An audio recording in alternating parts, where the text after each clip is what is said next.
जय श्री गणेश दोस्तों, कैसे हैं आप लोग। हमारी आज की कहानी है गंवार पति। तो चलिए शुरू करते हैं आज की कहानी।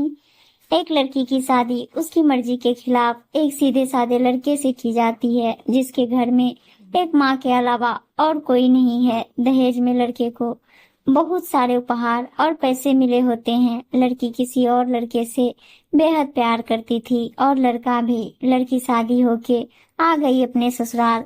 सुहागरात के वक्त लड़का दूध लेके आता है तो दुल्हन सवाल पूछती है अपने पति से। एक पत्नी की मर्जी के बिना पति उसको हाथ लगाए तो उसे बलात्कार कहते हैं या हक। पति, आपको इतनी लंबी और गहरी जाने की कोई जरूरत नहीं है, बस दूध लाया हूँ, पी लीजिएगा। हम सिर्फ आपको शुभ रात्रि कहने आए थे, कह के कमरे से निकल जाता है। लड़की मन मार कर रह जाती है, क्योंकि लड़की चाहती थी कि झगड़ा हो ताकि मैं इस गंवार से पीछा छुड़ा सकूं। है तो दुल्हन, मगर घर का कोई भी काम नहीं करती, बस दिन भर ऑनलाइन रहती और न जाने किस किस से बातें करती।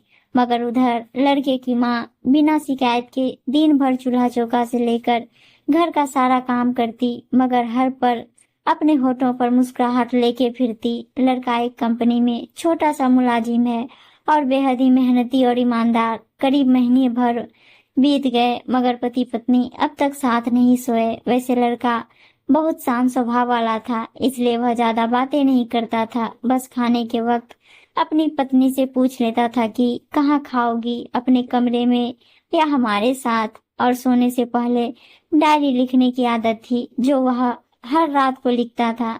ऐसे लड़की के पास एक स्कूटी थी, वह हर रोज बाहर जाती थी पति के ऑफिस जाने के बाद और पति के वापस लौटते ही आ जाती थी।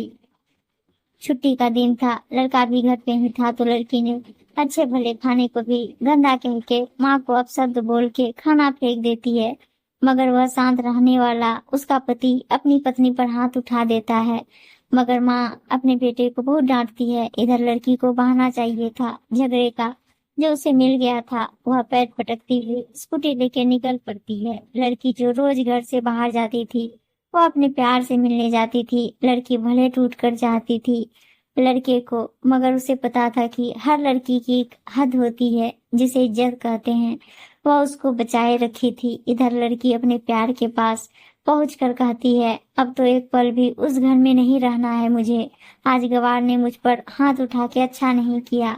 लड़का, अरे तुमसे तो मैं कब से कहता हूँ कि भाग चलो मेरे साथ कहीं दूर, मगर तुम हो कि आजकल पे लगी रहती हो। लड़की, शादी के दिन मैं आई थी तो तुम्हारे पास, तुम्ही ने तो लौटाया था मुझे। लड़का, खाली हाथ कहाँ तक भागेंगे, तुम ही बोलो। मैंने तो कहा था कि कुछ पैसे और गहने साथ ले लो, तुम तो खाली हाथ आई थी। आखिर दूर एक नई जगह में जिंदगी नए सिरे से शुरू करने के लिए पैसे तो चाहिए ना। लड़की, तुम्हारे और मेरे प्यार के बारे में जानकर मेरे घर वालों ने बैंक के पासबुक, एटीएम और मेरे गहने तक रख लिए थे, तो मैं क्या लाती अपने साथ। हम दोनों मेहनत करके कमा भी तो सकते थे। लड़का, इंसान पहले सोचता है और फिर काम करता है, खाली हाथ भागते तो ये इश्क का भूत 2 दिन में उतर जाता, समझी। और जब भी तुम्हें छूना चाहता हूँ, बहुत नखरे हैं तुम्हारे, बस कहती हो शादी के बाद। लड़की, हाँ, शादी के बाद ही अच्छा होता है ये सब, और सब तुम्हारा ही तो है। मैं आज भी एक कुंवारी लड़की हूँ, शादी करके भी आज तक उस गंवार के साथ सो न सकी, क्योंकि तुम्हें ही अपना पति मान चुकी हूँ। बस तुम्हारे नाम की सिंदूर लगानी बाकी है, बस वह लगा दो, सब कुछ तुम अपनी मर्जी से करना। लड़का, ठीक है, मैं तैयार हूँ, मगर इस बार कुछ पैसे जरूर साथ लेके आना। मत सोचना हम दौलत से प्यार करते हैं, हम सिर्फ तुमसे प्यार करते हैं।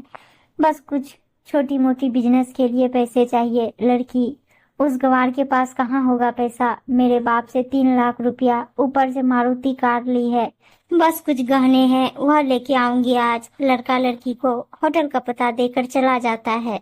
लड़की घर आके फिर से लड़ाई करती है, मगर अफसोस वह अकेली चिल्लाती रहती है, उससे लड़ने वाला कोई नहीं था। रात 8 बजे लड़के का मैसेज आता है व्हाट्सएप पे कि कब आ रही हो।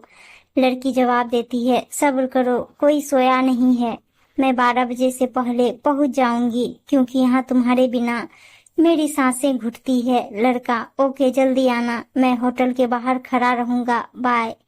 लड़की अपने पति को बोल देती है कि मुझे खाना नहीं चाहिए, मैंने बाहर खा लिया है, इसलिए मुझे कोई परेशान ना करे। इतना कह के दरवाजा बंद करके अंदर आती है कि पति बोलता है कि वह अलमारी से मेरी डायरी दे दो, फिर बंद करना दरवाजा, हम परेशान नहीं करेंगे। लड़की दरवाजा खोले बिना कहती है कि चाबियां दो अलमारी की। लड़का तुम्हारे बिस्तर के पैरों तले है चाबी, मगर लड़की दरवाजा नहीं खोलती बल्कि जोर जोर से गाना सुनने लगती है। बाहर पति कुछ देर दरवाजा पीटता है, फिर हार कर लौट जाता है। लड़की ने बड़े जोर से गाना बजा रखा था। फिर वह अलमारी खोल के देखती है जो उसने पहली बार खोला था, क्योंकि वह अपना सामान अलग अलमारी में रखती थी। अलमारी खोलते ही हैरान रह जाती है। अलमारी में उसके अपने पासबुक, एटीएम कार्ड थे जो उसके घर वालों ने छीन के रखे थे। खोल के चेक किया तो उसमें वह पैसे भी ऐड थे जो दहेज में लड़के को मिले थे, और बहुत सारे गहने भी जो एक पेपर के साथ थे जो उसी लड़की के नाम पर थी। लड़की बेहद हैरान और परेशान थी।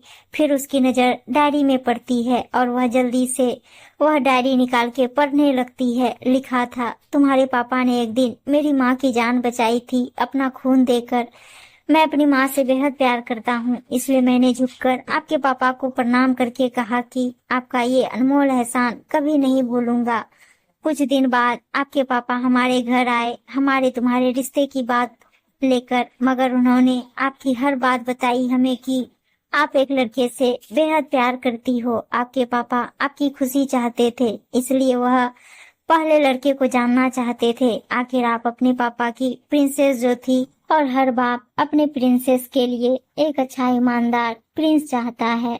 आपके पापा ने खोज करके पता लगाया कि वह लड़का बहुत सी लड़की को धोखा दे चुका है और पहले शादी भी हो चुकी है उसकी, पर आपको बता ना सके क्योंकि उन्हें पता था कि ये जो इसका नशा है वह हमेशा अपनों को गैर और गैर को अपना समझता है। एक बाप के मुंह से एक बेटी की कहानी सुनकर मैं अचंभित हो गया। हर बाप यहाँ तक शायद ही सोचे। मुझे यकीन हो गया था कि एक अच्छा पति होने का सम्मान मिले ना मिले, मगर एक दामाद होने की इज्जत मैं हमेशा पा सकता हूँ। मुझे दहेज में मिले सारे पैसे मैंने तुम्हारे अकाउंट में कर दिए, और तुम्हारे घर से मिली गाड़ी आज भी तुम्हारे घर पे है, जो मैंने इसलिए भेजी ताकि जब तुम्हें मुझसे प्यार हो जाए तो साथ चलेंगे कहीं दूर घूमने। दहेज इस नाम से भी नफरत है मुझे, क्योंकि मैंने यही दहेज में अपनी बहन और बाप को खोया है। मेरे बाप के अंतिम शब्द भी यही थे कि किसी बेटी के बाप से कभी एक रुपया न लेना, मर्द हो तो कमा के खिलाना, तुम आजाद हो, कहीं भी जा सकती हो। डायरी के बीच पन्नों पर तलाक की पेपर है, जहां मैंने पहले ही साइन कर दिया है। जब तुम्हें लगे कि अब इस गंवार के साथ नहीं रहना है तो साइन करके कहीं भी अपनी सारी चीजें लेके जा सकती हो। लड़की हैरान थी, परेशान थी। न चाहते हुए भी गंवार के शब्दों ने दिल को छुआ था। न चाहते हुए भी गंवार के अनदेखे प्यार को महसूस करके पलकें नम हुई थी। आगे लिखा था, मैंने तुम्हें इसलिए मारा क्योंकि आपने माँ को गाली दी, और जो बेटा खुद के आगे माँ की बेइज्जती होते सहन कर जाए, फिर वह बेटा कैसा। कल आपके भी बच्चे होंगे, चाहे किसी के साथ भी हो, तब महसूस होगी माँ की महानता और प्यार। आपको दुल्हन बना के हम सफर बनाने लाया हूँ, जबरदस्ती करने नहीं। जब प्यार हो जाए तो भरपूर वसूल कर लूंगा आपसे। आपके हर गुस्ताखी का बदला हम शिद्दत से लेंगे। हम आपसे, अगर आप मेरी हुई तो बेपनाह मोहब्बत करके, अगर किसी और की हुई तो आपके हक में दुआएं मांग के। लड़की का फोन बज रहा था जो वाइब्रेशन मोड पे था। लड़की अब दुल्हन बन चुकी थी। पलकों से आंसू गिर रहे थे। सिसकते हुए मोबाइल से पहले सिम निकाल के तोड़ा, फिर सारा सामान जैसा था वैसे रख के न जाने कब सो गई, पता नहीं चला। सुबह देर से जागी, तब तक गवार ऑफिस जा चुका था। पहले नहा धोकर साड़ी पहनी, लंबी सी सिंदूर डाली अपनी मांग में, फिर मंगलसूत्र, जबकि पहले एक टीकी जैसी साइड पे सिंदूर लगाती थी ताकि कोई लड़का ध्यान न दे, मगर आज 10 किलोमीटर से भी दिखाई दे ऐसी लंबी और गाढ़ी सिंदूर लगाई थी दुल्हन ने। फिर किचन में जाके सासू माँ को जबरदस्ती कमरे में लेके तैयार होने को कहती है। और अपने गंवार पति के लिए थोड़े नमकीन, थोड़े हलवे और चाय बना के अपनी स्कूटी में सासू माँ को जबरदस्ती बिठाकर, जबकि कुछ पता ही नहीं है उनको कि बहू आज मुझे कहाँ ले जा रही है, बस बैठ जाती हैं। फिर रास्ते में सासू माँ को पति के ऑफिस का पता पूछकर ऑफिस पहुंच जाती है। पति हैरान रह जाता है पत्नी को इस हालत में देखकर। पति, सब ठीक तो है ना माँ? मगर माँ बोलती इससे पहले पत्नी गले लगाकर कहती है कि अब सब ठीक है, आई लव यू फॉरएवर।